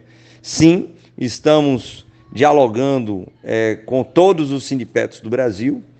Tive algumas conversas com o nosso companheiro Adaedson, que coordena a FNP, o companheiro Juvenal também, que é diretor da FNP, e com outros companheiros e companheiras. Também estamos dialogando com a EPET, com a Associação dos Engenheiros e Engenheiras da Petrobras, uma conversa que já estamos tendo com o companheiro Felipe Coutinho e também com o companheiro Herbert, no sentido de nós juntarmos forças contra esses ataques. Estamos também dialogando com as outras entidades aí que estão fazendo uma série de atividades em defesa aí dos aposentados, aposentadas e pensionistas que sofrem também com esses ataques, que são reflexos do processo de privatização que a gestão Castelo Branco estava fazendo e que nós aí esperamos que haja mudanças nesse processo. Para que haja mudanças, é imprescindível que haja pressão da categoria petroleira e esperamos também que haja pressão da sociedade brasileira, que é quem mais sofre com todos os processos de privatizações, e caso as nossas refinarias, terminais e mais campos de petróleo venham ser entregues à iniciativa privada, principalmente internacional, a população vai sofrer ainda mais. Por isso é tempo de reação e para reagir com força é necessário unidade da categoria petroleira e da sociedade brasileira como um todo. Explica aqui para os nossos ouvintes, por favor, David, quais os prejuízos que o povo brasileiro terá com a privatização da RLAM. Qual é o impacto que isso pode ter sobre o preço dos derivados de petróleo? Os impactos, Anderson, são devastadores. E não é somente a FUP, a Federação Única dos Petroleiros e Petroleiras, o INEP, o Instituto de Estudos Estratégicos de Petróleo, Gás e Biocombustíveis, Zé Eduardo Dutra, que estão dizendo isso, não. Nós temos já outros atores falando sobre os impactos da privatização da RLAM e das outras refinarias para o povo brasileiro. A ANP, por exemplo, já tem dito algo que estamos falando há algum tempo. A ANP já disse que há a possibilidade de desabastecimento em algumas regiões do país, caso essas privatizações venham a ocorrer. Por quê? Porque não há regulação alguma do governo federal para obrigar esses investidores a produzirem determinados produtos. A exemplo do gás de cozinha, do GLP, o gás liquefeito de petróleo, que tem uma margem de lucro baixa para as refinarias e que é produzido pelas refinarias justamente para garantir o abastecimento da população brasileira. Então há esse risco de desabastecimento. Há também um risco, segundo a Pontifícia Universidade Católica do Rio, a PUC-Rio, concordando com os argumentos da FUP e do INEP, de criação de monopólios privados regionais. Ou seja, por exemplo, na RELAM, se ela for vendida para o Fundo de Investimentos dos Emirados Árabes Unidos, que tem compromissos com esses investidores, poderá se criar ali, ou melhor, irá ser criado ali um monopólio regional privado que vai controlar todo o mercado da Bahia, de boa parte do Nordeste e do Norte de Minas Gerais, determinando o preço que quiser. E a gente sabe muito bem, quando ocorre um monopólio privado, o que é que ocorre? O que é que se sucede? Se sucede a maximização dos lucros. De que maneira? Aumentando os preços. E, sem dúvida alguma, aumentarão os preços dos derivados de petróleo, dentre eles o diesel, a gasolina, o gás de cozinha, o gás natural veicular e outros, para que tenham um retorno mais rápido dos investimentos que foram feitos. E olhe lá que estão comprando, querendo comprar a preço de banana. A refinaria Landulfo Alves, que estão querendo vendê-la aí por menos da metade do valor que de fato ela vale. Então, esses são os principais impactos para a população: o desabastecimento e o aumento dos preços dos combustíveis por conta da criação de monopólios regionais privados, a exemplo desse que se criará na Bahia e no Nordeste, caso a RELAM, a refinaria Landulfo Alves, em Mataripe, São Francisco do Conde, venha a ser vendida. Mudando um pouco de assunto, David, parece que o Jair Bolsonaro finalmente acordou para essa política de preços criminosa que a Petrobras vem adotando. O presidente anunciou na semana passada a troca no comando da estatal, com a demissão do Roberto Castelo Branco e a chegada do general Joaquim Silva e Luna, caso o Conselho de Administração aprove a mudança, é claro. Além disso, ele disse que vai zerar para sempre a cobrança de impostos federais sobre o gás de cozinha e, por 2 meses, os que incidem sobre o óleo diesel. Primeiro, David, o que vocês da FUP acharam dessas medidas do ex-capitão? Elas são suficientes? O que você tem a dizer sobre a volta dos militares à presidência da estatal com o general Joaquim Silva e Luna? Bem, Anderson, essas medidas sinalizadas pelo ex-capitão do Exército, atual presidente da República, elas não resolvem. Trabalhar com os impostos, que por sinal são importantíssimos para a população, impostos que depois vão ser revertidos em recursos para saúde, educação, infraestrutura e outros, e principalmente agora no momento de crise, no momento de pandemia, eles são importantes para o povo brasileiro. E mesmo se mexesse nos impostos, como ele tem sugerido, inclusive para além dessa questão de zerar o CID, como ele colocou, para o gás de cozinha por um período, ele também tem colocado no colo dos governadores que o problema é o ICMS, quer abaixar aí esse tributo importante para os estados do nosso Brasil. Isso não resolve. O que resolve é mudar a política de preços dos combustíveis. É acabar com o preço de paridade de importação, o famoso PPI, que atrela os nossos combustíveis, os preços dos nossos combustíveis, ao preço do barril do petróleo no mercado internacional, ao dólar e aos custos de importação de derivados de petróleo. Isso sem justificativa alguma, porque nós temos uma empresa que é integrada ainda do poço ao posto, apesar da BR Distribuidora ter tido 65% das suas ações dissolvidas na Bolsa de Valores. Temos um setor que ainda é controlado por uma empresa pública, que é controlada majoritariamente pelo governo federal, que tem exploração e produção de petróleo, que tem transporte desse petróleo, que tem refinarias para refinarem esse petróleo e que tem a distribuição e comercialização ainda, mesmo tendo 35% das ações. Ou seja, esses custos são nacionais.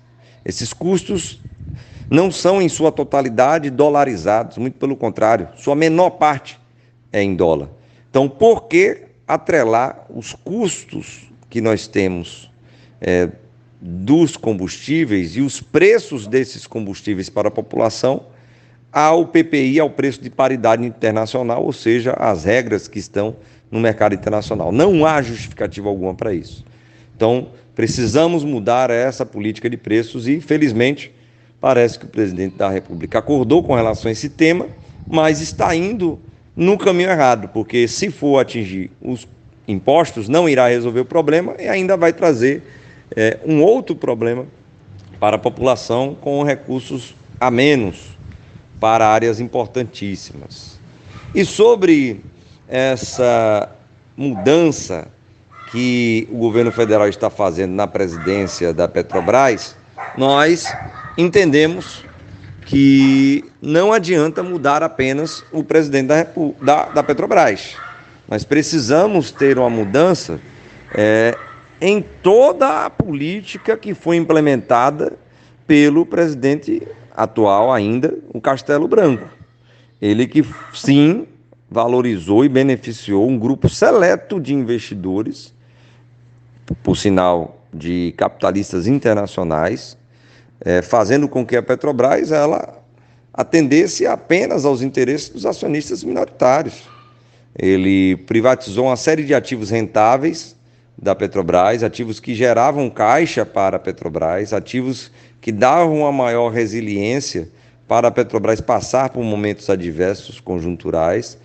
Ele prejudica a Petrobras a longo prazo, mas beneficia esses acionistas minoritários, que, como disse anteriormente, querem retorno rápido dos investimentos que são feitos. E poucos se importam com o futuro, a longevidade dessa grande empresa que é a Petrobras. Então, se quer mudar o presidente e colocar aí o general Joaquim Silva e Luna, que mude o planejamento estratégico da Petrobras, que mude o plano de negócios e gestão da companhia, para que, primeiro, ela volte a fazer os investimentos que ela vinha fazendo em diversos setores, inclusive em energias renováveis, investimentos em exploração, que foram reduzidos brutalmente, e investimentos que eram importantíssimos para a geração de emprego, para o aumento das riquezas aqui no nosso país, que infelizmente hoje estão indo para outros. Segundo, que mude tudo isso para nós acabarmos com os processos de privatizações que estão ocorrendo. As privatizações, por exemplo, das refinarias, dos terminais marítimos e terrestres, são prejudiciais para a Petrobras, para os estados, para os municípios e para a própria população, como nós falamos anteriormente, com esses riscos de desabastecimento e de criação de monopólios regionais. Então, quem é preocupado com soberania nacional, com soberania energética, quem é preocupado com o abastecimento do Brasil, deve mudar também e acabar com esse processo das privatizações que estão ocorrendo. E, por fim, em terceiro lugar, deve também acabar com o preço de paridade de importação que nós aqui falamos, com essa política nefasta dos preços dos combustíveis que prejudica de morte o cidadão e a cidadã do nosso Brasil e, por tabela, todo o nosso país. Agora, você acredita que a troca do presidente da Petrobras com a saída do Roberto Castelo Branco pode produzir as mudanças necessárias na estatal, David? Você vê alguma possibilidade de reversão da venda da RLAM, por exemplo? Como disse anteriormente, Anderson, o Castelo Branco ele é um grande entreguista, um lacaio do capital financeiro internacional. O Castelo Branco, quando ele sentou na cadeira de presidente da Petrobras, a primeira coisa que ele disse foi que o sonho dele era privatizar a Petrobras. Uma excrescência. Alguém que senta na presidência da companhia dizendo que vai vendê-la, que vai entregá-la aos seus concorrentes e a outros países, principalmente se tratando de uma empresa pública e estatal brasileira extremamente estratégica para o país e que deveria ser tratada com uma política de Estado e não com uma política de governos que perpassam aí de 4 em 4 anos. Então, só a saída do Castelo Branco já significa muita coisa. Sim, nós acreditamos e temos a esperança, a expectativa, até porque vivemos com esperança, né? Trabalhamos a esperança nos corações das pessoas. Então, temos sim a esperança de que com a saída dele, algumas mudanças venham a acontecer, até porque há uma sinalização de que venha alguém para a presidência que deve estar, ou pelo menos deveria, e nós entendemos que deve estar preocupado com o abastecimento do país, o abastecimento nacional, que deve estar preocupado com a soberania nacional, com a soberania energética, com a proteção do patrimônio público nacional, com a proteção das riquezas naturais que nós temos. E essa riqueza, o petróleo, o gás, a energia, é uma riqueza estratégica. Então entendemos que deve haver, sim, uma mudança com relação, principalmente, a essas privatizações que estão postas e também a privatização da refinaria Landulfo Alves. É bom lembrar aqui, Anderson, que a Bacia de Campos ela foi descoberta, explorada, desenvolvida e começou a produzir nesses governos, os governos da ditadura civil e militar. Com todas as críticas que tenhamos, e são várias, inúmeras, somos da esquerda, tivemos companheiros que foram prejudicados nesse período, mortos e torturados, exilados, nós compreendemos que havia, sim, um sentimento nacionalista, um sentimento desenvolvimentista, a partir principalmente das empresas públicas estatais e principalmente a partir da Petrobras. Não somente a Bacia de Campos, refinarias foram construídas durante esse período. Então, apelamos aí à memória das Forças Armadas para que a soberania nacional ela venha a ser preservada e as nossas riquezas não venham a ser entregues da forma que estão sendo entregues, por sinal, a preço de banana, para o capital financeiro internacional. Então, esperamos que essas mudanças ocorram, porque só a saída já é alguma coisa desse entreguista, lacaio empregado do capital financeiro, como Chicago Gold, que ele mesmo se diz.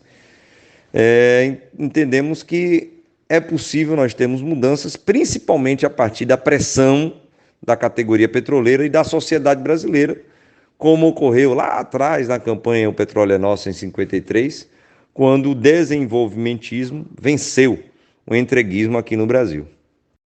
David, no início do mês, os caminhoneiros também realizaram uma paralisação dos trabalhos. Nós chegamos até a conversar aqui no programa com alguns dos líderes do movimento.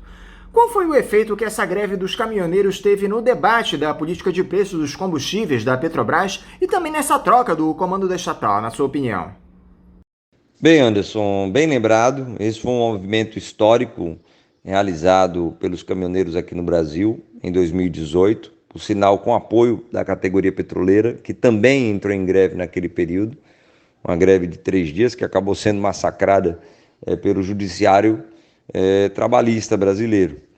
Greve importante dos trabalhadores caminhoneiros, né? Temos os empresários que fizeram ali um lockout, mas temos os trabalhadores caminhoneiros. E aqui citamos a ANB, citamos a CNTTL, citamos a CNTC, que são entidades nacionais que organizam os caminhoneiros, que fizeram esse bom debate sobre a política de preços dos combustíveis aqui no Brasil e que desde então, desde 2018, começam a exigir o fim do PPI já. Lembramos que essa greve dos caminhoneiros, com esse apoio também da categoria petroleira, derrubou o Pedro Parente lá em 2018, bom lembrar disso, e novamente agora, justamente por conta desse debate a respeito da política de preços dos combustíveis, derruba também o entreguista, que é o Castelo Branco. Então, sim, esse é um movimento importante. O efeito foi a derrubada de 2 presidentes da Petrobras e esperamos que agora, nesse ano 2021, com todo o apoio também da categoria petroleira e da sociedade brasileira, o efeito seja a mudança de uma vez por todas dessa política nefasta dos preços dos combustíveis que foi implementada lá em outubro de 2016 pelo Temer e parente e mantida pelo Bolsonaro agora com o Castelo Branco. É hora de mais uma vez dizermos sim pelo fim do PPI, do preço de paridade de importação já. A população brasileira não aguenta mais pagar R$ 5, R$ 6 pela gasolina, R$ 4,00, R$ 4,50 pelo diesel e mais de R$ 100 pelo gás de cozinha. Basta. É hora de nós termos uma política de preços baseada nos custos nacionais, baseada nessa condição que nós temos de ser um país autossuficiente em petróleo, grande produtor de petróleo, como grandes países do mundo já praticam políticas de preços de combustíveis diferenciadas para não prejudicar a população, até porque tem custos de extração, custos de refino completamente distintos de países que são dependentes da importação de petróleo e de países também que são dependentes totalmente, até mesmo na importação de derivados de petróleo, ou seja, de combustíveis. Então é hora de mudar e essa mudança também teve a contribuição aí da greve histórica dos caminhoneiros lá em 2018, que teve o apoio também da categoria petroleira. David Bacelar, muito obrigado por você novamente estar aqui conversando conosco no Faixa Livre. Eu quero mais uma vez parabenizar você e todos os petroleiros aí da Bahia por essa greve, desejar sorte a vocês nesse movimento e mandar também o meu abraço. Mais uma vez, nós que agradecemos pela oportunidade, Anderson, a FUP, a Federação Única dos Petroleiros e Petroleiras, sempre se coloca aqui à disposição para nós estarmos compartilhando essas informações com a sociedade brasileira, principalmente aqui a partir do programa Faixa Livre, seja na rádio ou seja na internet. Mandar um forte abraço aqui para todos os ouvintes que estão nos acompanhando, principalmente os trabalhadores e trabalhadoras, os petroleiros e petroleiras que estão conosco nesse exato momento. É bom lembrar mais uma vez que defender a Petrobras é sim defender o Brasil e que nós precisamos estar mais uma vez encampando essa luta em defesa desse patrimônio público, desse patrimônio nacional tão importante para o desenvolvimento econômico, industrial e social do nosso querido Brasil. Um forte abraço, um beijo no coração de cada um e cada uma. Conversamos aqui com o coordenador-geral da Federação Única dos Petroleiros, a FUP, David Bacelar. E vamos encerrando a edição de hoje do Faixa Livre, convidando todos vocês para amanhã, a partir das 8 da manhã, estarem novamente aqui, ligadinhos na Rádio Bandeirantes 1360 AM para mais uma edição do nosso programa. Um abraço a todos vocês e até amanhã!